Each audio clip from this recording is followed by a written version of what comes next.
I was just a broke waitress serving coffee to strangers. Until one day an Arab millionaire slid a contract across the table and made me an offer I couldn't refuse. 30 days. 30 days of pretending to be his perfect wife. No love, no emotions, just a business deal. And in return, $500,000. Sounds insane, right? But wait, it gets crazier, because by the end of those 30 days, he wasn't the one letting me go. No, he was the one begging me to stay. Let me tell you how it all started. One moment I was wiping tables in a small downtown cafe, barely making enough to pay rent. And the next, I was sitting in front of Khalid Al-Fayez, yes, the ruthless billionaire whose name alone could make CEOs tremble, watching as he calmly offered me more money than I had ever seen in my life. And what did he want in return? A wife? A temporary, no strings attached, picture-perfect wife. Now, you might be thinking, why me? Why not some gorgeous model from Dubai or a high-class socialite? Trust me, I was thinking the same thing. But Khalid, he was a businessman. And businessmen, they don't pick wives with their hearts. They pick them like they're closing a deal. And apparently, I was the perfect candidate. A nobody, no history, no connections, no drama. Just a girl who would do what she was told and disappear when the deal was done. At least, that's what he thought. See, Khalid believed he was untouchable, that no woman could ever break through his cold, iron-walled heart.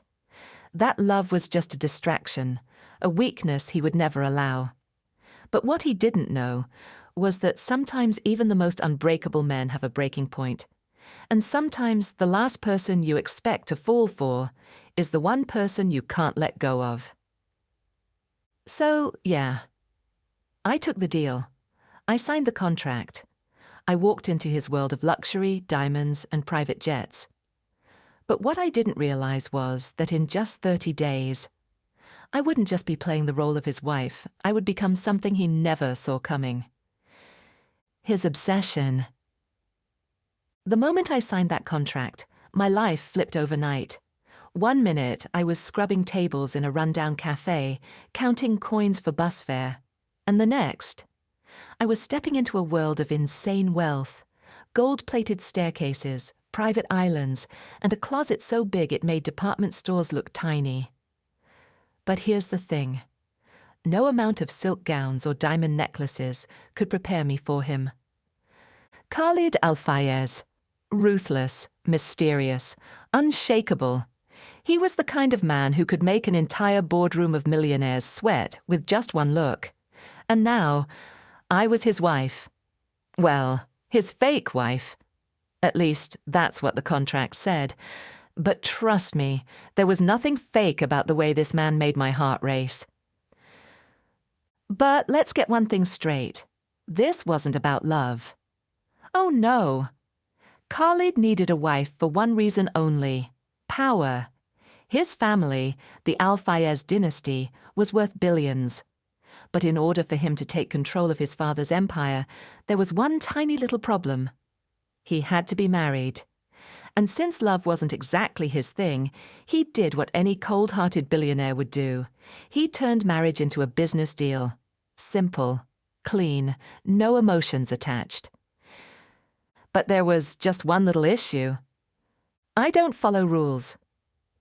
See, Khalid expected me to be obedient, silent. A perfect little trophy wife who smiled on command and stayed in her place. But me, oh, I had zero interest in playing his robotic doll. So, on our first night in his massive penthouse, when he handed me a list of rules, I did what any self-respecting woman would do. I ripped it in half. Yeah, let's just say, he did not like that. You think this is a joke? He growled, his dark eyes burning into me. I leaned in, smirking. I think you need to get a better hobby than bossing women around. For the first time, he looked surprised. Maybe no one had ever talked back to him before. But I wasn't like the other women in his world. I wasn't here for his money. I was here for survival. And if he thought he could control me like one of his billion-dollar investments, he had another thing coming. But what I didn't know, the more I pushed him, the more I got under his skin. And in Khalid's world, getting too close could be dangerous. From the moment I stepped into Khalid's world, I knew one thing for sure. This was not just some fairy tale. There were no candlelit dinners, no soft whispers of romance. This was a deal, a contract, a game of power. And Khalid, he played to win. The first public event we attended together was a high-profile charity gala. Think royalty, oil tycoons, and the kind of people who could buy an entire country without blinking. I was supposed to stand there, smile, and look like the perfect wife. But me, I don't do perfect. So when one of his business rivals leaned in and asked me, "So, Mrs. Al-Fayez, do you enjoy being Khalid's latest acquisition?" I laughed, loudly, in front of everyone.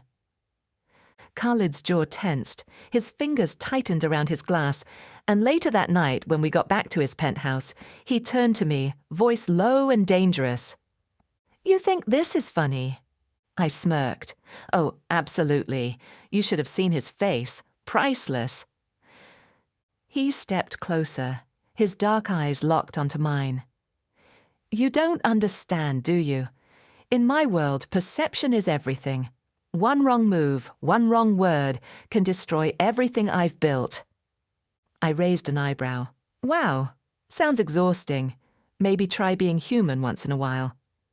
For a split second, I thought I saw it. A crack in his armor. A flicker of something real. But just as quickly it was gone, replaced by that same cold, calculated mask he always wore. But here's the thing. No matter how much he tried to push me away, I saw through him. Beneath the ruthless billionaire act, there was a man carrying a past too heavy to bear. A man who had been burned before.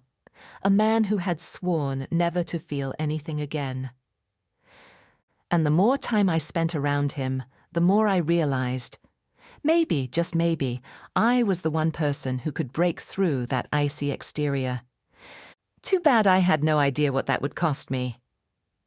If there was one thing I learned about Khalid Al-Fayez, it was this. He didn't like surprises. He liked control, order. Every second of his life was planned, calculated, predictable. And then I came along and shattered every rule he lived by. The first time I saw something shift in him was during a charity auction in Abu Dhabi. He was supposed to stay cold, distant, indifferent, as if I was just another accessory on his arm. But when one of his father's associates, an older, arrogant man, grabbed my hand a little too forcefully, whispering, "A beauty like you shouldn't be wasted on a man who treats marriage like a business deal." Khalid snapped. 1 second I was awkwardly trying to laugh it off. The next, Khalid had stepped in front of me, his jaw clenched, eyes burning. "Touch my wife again, and I'll make sure you never attend another event in this country." His voice was calm, deadly, and for the first time I realized this wasn't just about keeping up appearances. There was something else there, something real. But of course, the moment we got back to the penthouse, he went right back to being his usual emotionless self. Arms crossed, eyes cold, like he hadn't just threatened to ruin a man's entire career over me. "You didn't have to do that," I said, crossing my arms. He poured himself a drink, not even looking at me. "Yes, I did." "Why? Because I'm your fake wife? Because I'm a business deal you have to protect?" For a moment he didn't answer. Then he turned to me, eyes dark, voice quiet. "Because no man touches what's mine." My breath hitched. I should have laughed, rolled my eyes, reminded him that this was just a contract. But instead, my heart pounded in my chest because for the first time since this whole thing started, I wanted it to be real. And that was a dangerous thought. The next breaking point. The desert trip. Khalid had taken me to his family's private resort in the heart of the Dubai desert. Think luxury tents, endless dunes, and the kind of silence that made you feel completely alone with your thoughts. The plan was simple.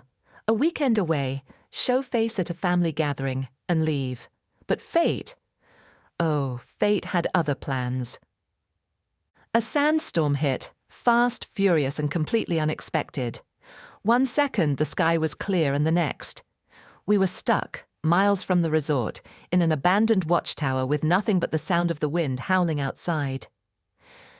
"Great," I muttered, pulling my shawl tighter around me. "So this is how I die, in a sandstorm, with my fake husband, romantic." Khalid, ever the unbothered billionaire, just sighed. "Stop being dramatic, it'll pass." I glared. "Easy for you to say, Mr. I grew up in the desert. Some of us weren't raised in a palace with servants handing us bottled water on command." He actually smirked. "You think I had it easy?" I frowned. "Didn't you?" And that's when it happened. The first real moment between us. Because for the first time ever, Khalid opened up. He told me about his father, the expectations, the pressure, the one woman he once loved and lost. How after that, he vowed to never trust love again. I should have said something smart, something sarcastic, but instead, I just looked at him, really looked at him. And for the first time, I didn't see the ruthless businessman. I didn't see the billionaire with his perfect suits and expensive watch. I saw a man who had spent his entire life building walls so high, he'd forgotten what it felt like to let someone in. And in that moment, I did something stupid. I reached for him, and he let me. His hand was warm, rough, strong.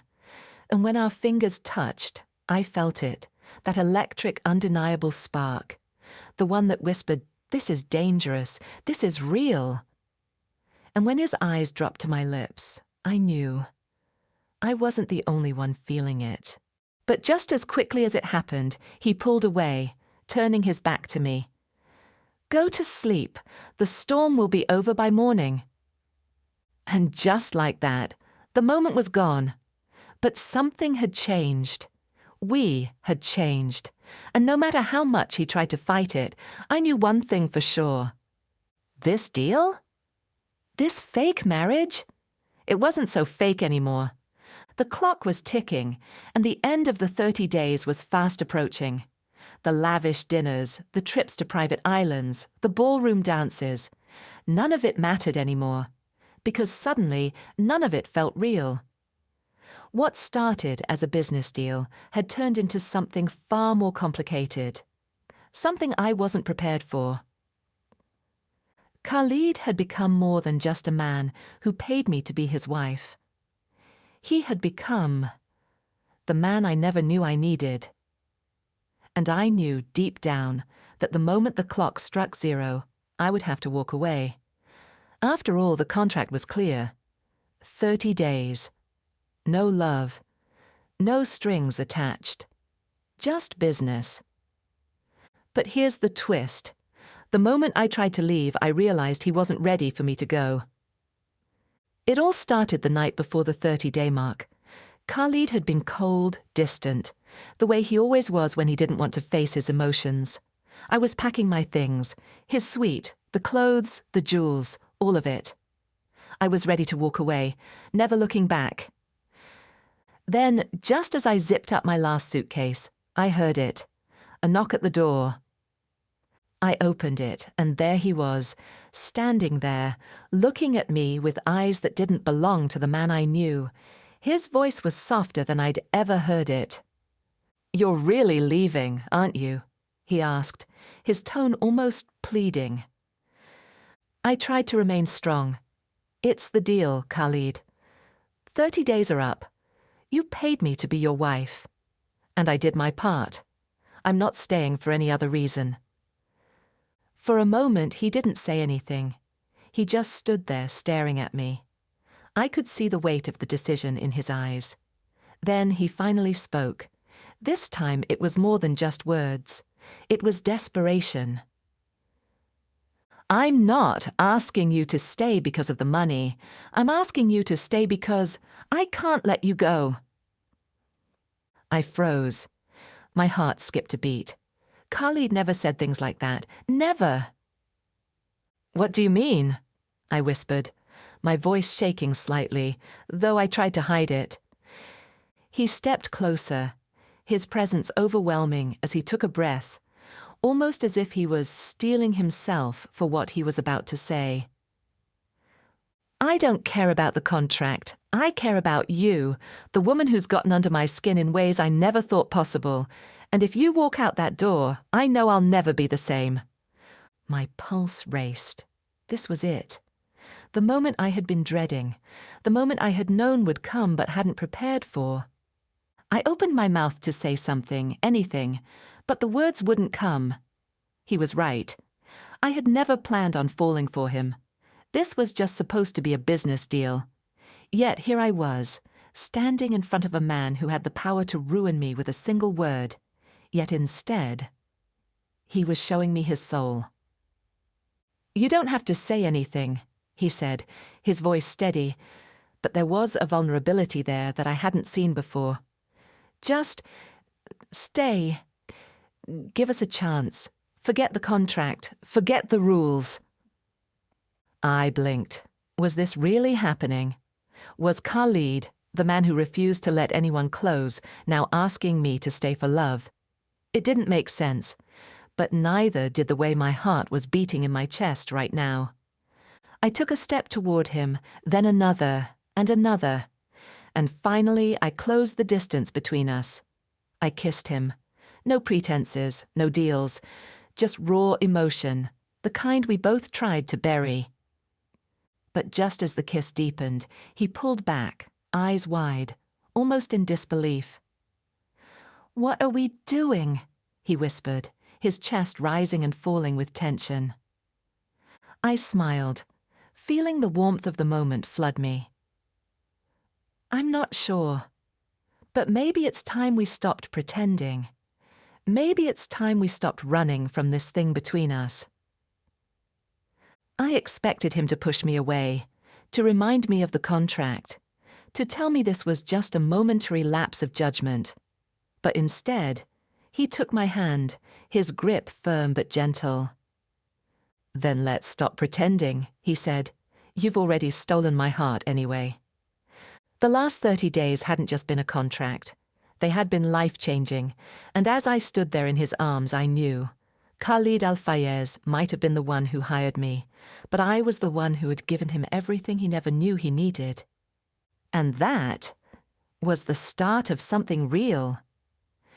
Just when I thought the drama was over, the universe threw one final curveball our way. You see, love doesn't play by the rules, not even the ones we set ourselves. And Khalid and I, well, we were about to learn that the hard way. After our kiss, everything changed. We weren't playing the business wife and husband game anymore. We were together. But it didn't make things easier. In fact, it made everything far more complicated. Because there was a huge, ugly truth hiding beneath the surface. His family, his empire, his legacy, none of them were going to let me in without a fight. Khalid's father, Mahmoud Al-Fayez, the patriarch of the family, was the first obstacle. The moment he found out about me, he wasn't shy about making his feelings known. "You're not good enough for my son," he said to me in that cold, dismissive way that only billionaires can pull off. "You're just a temporary fix, a distraction." I should have been hurt, should have been offended. But instead, something snapped inside of me. Maybe it was the weeks of pretending, the constant need to fit into this world that I didn't belong to. Maybe it was just me realizing I wasn't going to be dismissed this time. I stood up, met his gaze and said, "You're wrong. I might be temporary in your eyes, but in Khalid's heart, I'm exactly where I belong. For a moment, I thought he might explode. But then, Khalid, who had been standing silently beside me, spoke up. For the first time ever, he didn't take his father's side. "Father, enough," he said, his voice steady, strong. "I don't care what you think. I love her. And if you can't accept that, then maybe you're the one who doesn't belong in this family." It was a bombshell. In front of his family, in front of his father's business partners, Khalid had chosen me, the woman he'd hired for a fake marriage. And in that moment, I knew. Nothing in this world would ever be the same. But just as the tension was building, just as I thought we might finally have a chance to be happy together, something even bigger dropped into our laps. The morning after Khalid stood up to his father, I woke up to a text message that would change everything. It was from an anonymous number, no name, just a chilling message that said, "You'll never have him." At first I thought it was some kind of prank, but then things started happening, the threats, the accidents, the ones that didn't seem like accidents at all. Khalid's company was hacked, his private documents were leaked, and worst of all, his father was mysteriously hospitalized after a random car accident. It didn't take long to figure out. It was someone in his family. Someone who was willing to destroy everything to keep him from choosing me. But who could it be? As the danger closed in, I realized Khalid and I had crossed a line we couldn't come back from. And now the real test began. Was our love strong enough to survive this? Or would the forces working against us tear us apart forever? One thing was certain. We were in this together. And no matter who tried to stand in our way, I was never going to let him go. The stakes had never been higher. The threats against Khalid and me weren't just words anymore. They were becoming reality. As the attacks on his business and family intensified, one thing became painfully clear. Someone in his world didn't just want to ruin us. They wanted to destroy us completely. It was late one night after a tense dinner with his family that everything finally came to a head. We were sitting in the living room of Khalid's penthouse, trying to figure out who was behind the sabotage. He had been silent for hours, his eyes scanning through security footage, his mind working through the web of betrayal. Then, without warning, his phone rang. It was a call he wasn't expecting. "I know who's behind it," Khalid said, his voice tight, his jaw clenched as he listened to the voice on the other end. His eyes never left mine. "I need you to meet me at the office, now." We rushed to his office in the middle of the night, the tension between us thick. Something was wrong. Khalid had that look in his eyes, the one that said he was preparing for the worst. When we arrived, his head of security, Fadil, was waiting for us. His face was pale, his hands trembling. He didn't even look at Khalid when he spoke. "It's your brother," Fadil said, barely able to make eye contact. "Your brother, Amir. He's the one behind everything, the hacks, the accidents, everything. He's been plotting to take over your entire business empire for months, and now he's got the leverage he needs." Khalid didn't flinch. His expression was unreadable, but I could feel the rage building in him, a cold fury that sent a chill down my spine. "No," Khalid said, his voice flat. "This can't be true. Amir's family, he wouldn't—" "He would," Fadil interrupted, shaking his head. "He's been working with your father's rivals. He thought if he destroyed you, he could take over. And now he's planning something big, something that will change everything. He's using you. And her." My heart stopped. "Me? What does this have to do with me?" Fadil didn't answer, but the look on his face said it all. I was the key to everything. If they were going to destroy Khalid, they would start with me. Khalid's eyes locked onto mine, a mixture of guilt and disbelief. I never saw this coming. I never thought Amir would go this far. I could see the weight of it all on him, the crushing burden of betrayal from the very people he'd trusted his entire life. But we couldn't back down now. "We have to stop him," I said, my voice steady despite the storm of emotions inside me. "No matter what it takes." Khalid nodded, his determination sharpening. He took my hand in his grip strong. "We'll put an end to this. Together." And just like that, we made a plan. We would expose Amir for the traitor he was, take back control of Khalid's empire, and protect everything we'd built. And most importantly, we'd protect each other. The night of the final confrontation was unlike anything we'd ever experienced. We walked into Amir's office, knowing full well that this was a point of no return. But there was no turning back now. The truth had to come out. Amir was waiting for us, seated behind his desk like he was expecting us. But the smirk on his face, oh, that smirk, told us everything we needed to know. He thought he had won. He thought he had Khalid beat. "So you finally figured it out," Amir said, his voice dripping with arrogance. "But it's too late. I already have everything I need.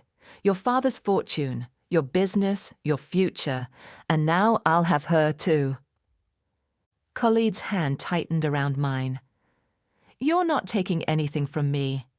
Not my empire, not my family, and not her."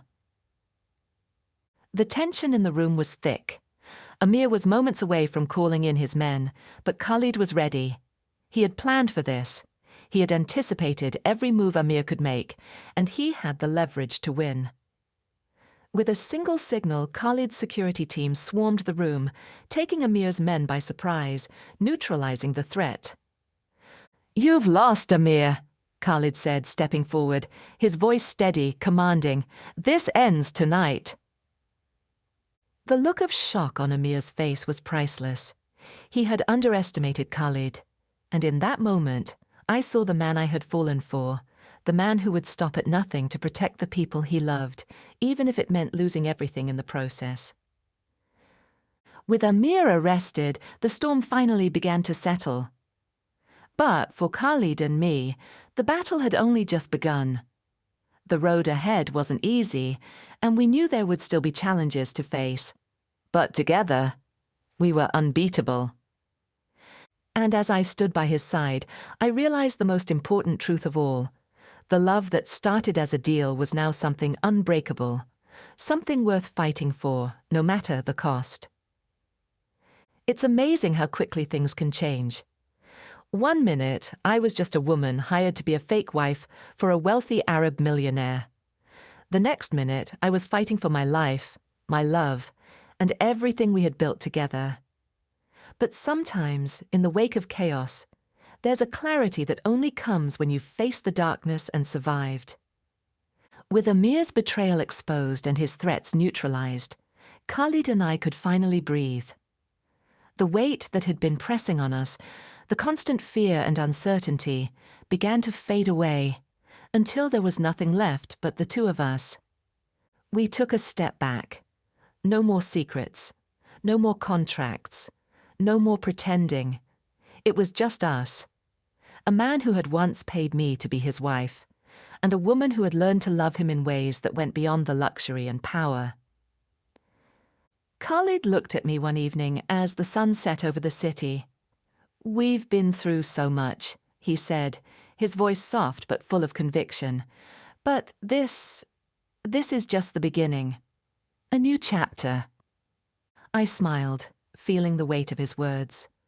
"We've earned it, Khalid. We've earned the right to be happy, to be together." And so we began building our future. Not one of wealth and opulence, though there was plenty of that, but a future of trust, of love that had been tested, and of a partnership that had been forged through fire.